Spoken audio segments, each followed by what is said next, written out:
So there you go. There is your list of the top 10 most popular board games as of November 2017. Thanks, and we'll talk to you again soon. See you, folks.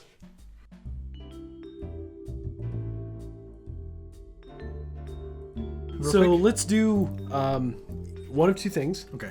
Tell me what game you think should have been on the top 10, or what game were you surprised wasn't on the top 10?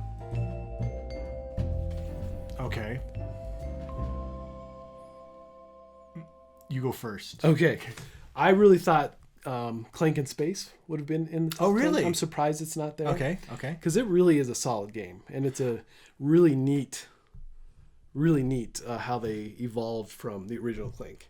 Okay. I haven't played Clanking Space yet, but I have heard that it's Clanking Space is built on the same game system as Clank, a deck building adventure, with players building a personal deck of cards throughout the course of the game, with the cards allowing them to move through the spaceship, attack things, acquire new cards of course, and all while trying not to make noise, which will attract Lord Eradikus and potentially seal their doom.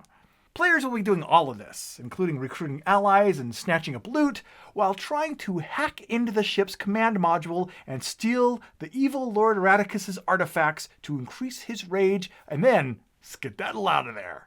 You better hope your friends are louder than you are if you want to make it to an escape pod and get out alive in Clanking Space.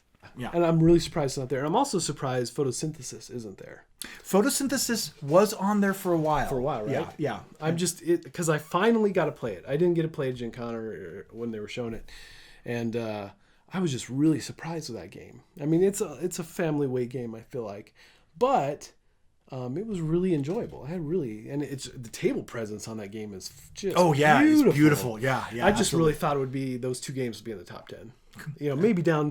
Maybe in the 7, 8, 9 range. Well, let me tell you. Let me look real quick.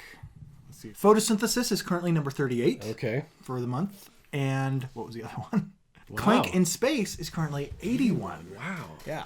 I just thought those games would be a little more popular than that at the moment. Yeah. Because they're so hot, new.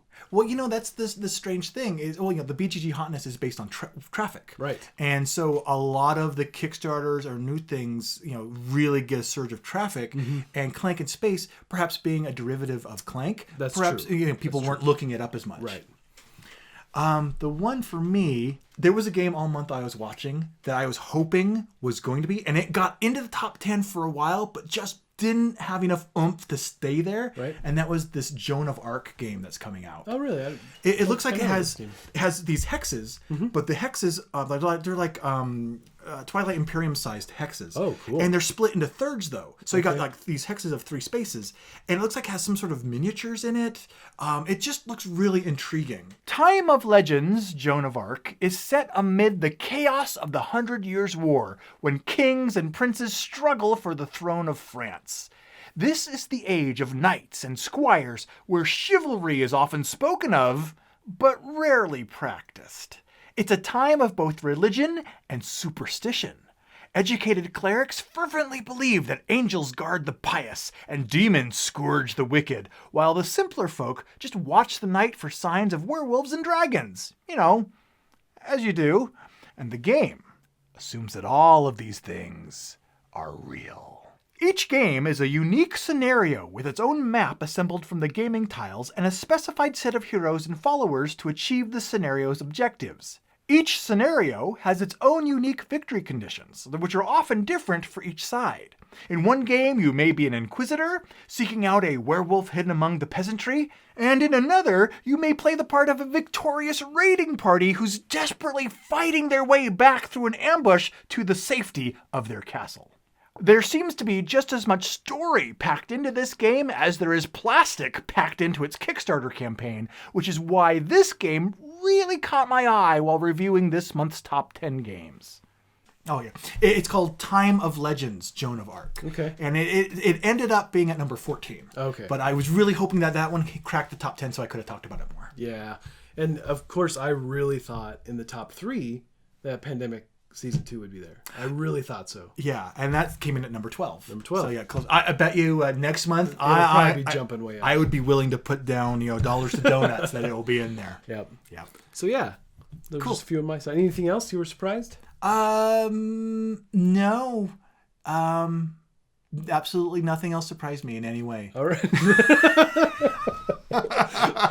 I have been watching the list all month. Oh, though, you have. so. So you've been pretty up on it. And I really, over the last month, haven't paid attention to the list at all. And usually, I've been so on it, you know. But lately, I don't know. It's probably because I'm in the middle of doing a bunch of things for the Dice Tower. So, yeah. Anyway, Cool. All right. Thanks, and we'll talk to you again soon. see you, folks.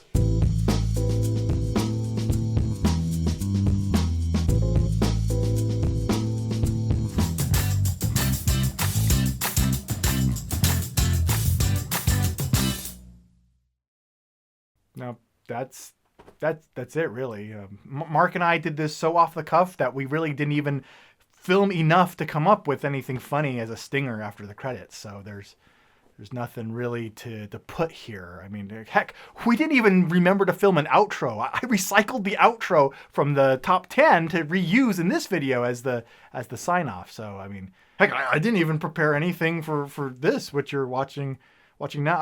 I didn't even shave. So no, but that's okay. I mean, I don't have to put monumental effort into everything, you know. I can relax. I can be me. I can be me.